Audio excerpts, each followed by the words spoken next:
Hello viewers, आप सबको सुलेखा का प्यार भरा नमस्कार। प्रकृति व जगत की समस्त महान शक्तियों को मेरा नमन व धन्यवाद। चलिए अब प्रसंग पर आते हैं। एक बार एक जंगल में घने वृक्ष के नीचे बैठकर एक संत तपस्या कर रहे थे। उन्हें कुछ आवाज आई।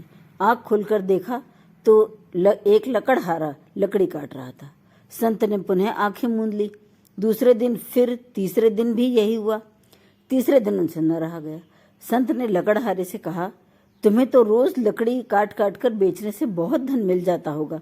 लकड़हारा बोला, मुश्किल से गुजारे लायक मिल पाता है, जोड़ने लायक नहीं। संत ने कहा, यहाँ से कुछ दूर चंदन के वृक्ष हैं, उन्हें काटो, ज्यादा धन मिलेगा। कुछ विश्वास कुछ अविश्वास की भावना लिए लकड़हारा अगले दिन आगे पहुंचा। उससे आश्चर्य हुआ यह देखकर कि अब तक चंदन के वृक्षों का पता उसे नहीं था। अब वह चंदन के वृक्ष से इतनी कमाई पाने लगा कि उसे रोज की जगह 3-4 दिन में एक बार ही आना पड़ता था। कुछ समय बाद संत ने फिर उसे देखकर कहा, अभी तक चंदन की लकड़ी ही काट रहे हो, आगे जाओ, चांदी की खान है, उसे बटोरो। लकड़हारे ने ऐसा ही किया। अब उसे चांदी बेचकर इतना धन मिल जाता था कि उसे 3-4 महीने बाद ही आना पड़ता था। एक दिन संत ने फिर उसे मार्ग पर जाते देखा तो रोककर कहा कि अभी तक चांदी ही बटोर रहे हो, थोड़े आगे जाओ, सोना मिलेगा। लकड़हारे ने ऐसा ही किया। उसकी कमाई और खुशी दोनों बढ़ती जा रही थी। अब तक उसने बड़ा बंगला बनवा लिया था और वह सेठ कहलाने लगा था। एक दिन पुनः संत ने उसे सोने की खदान की तरफ जाते देखा तो लौटने पर कहा कि अब तक सोना ही एकत्र कर रहे हो, थोड़े आगे जाओ, हीरे की खदान मिलेगी।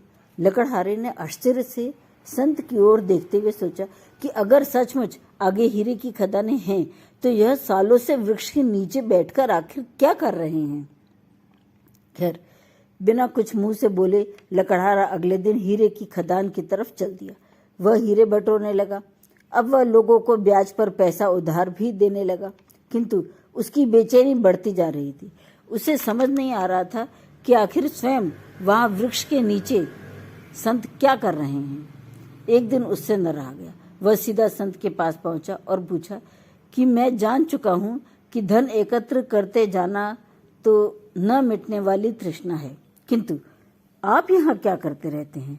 इतने धन के स्रोत जानने के बाद भी क्या आपका मन नहीं करता उन्हें पाने का, या फिर आपको कोई इससे भी बड़ा खजाना मिल गया है? संत ने मुस्कुराकर जवाब दिया, हाँ भाई, मुझे तो आत्म साक्षात्कार के द्वारा ईश्वर के दर्शन का खजाना मिल गया है, जिसके आगे संसार के सारे खजाने तुच्छ हैं। इसलिए मैं सदैव प्रसन्न रहता हूँ। सारी बात समझकर लकड़हारा संत के चरणों में गिर पड़ा। तत्पश्चात वह भी ध्यान में लीन रहने लगा। साथियों, सबसे बड़ी शिक्षा ये है कि हम मोक्ष प्राप्ति का मार्ग ढूंढने के लिए इस धरती पर आए हैं, न कि सांसारिक बंधनों में बंध जाने के लिए। अतः हमें जिम्मेदारियां पूर्ण होते ही आध्यात्मिक मार्ग पर बढ़ जाना चाहिए। Thank you, goodbye guys, फिर मिलेंगे।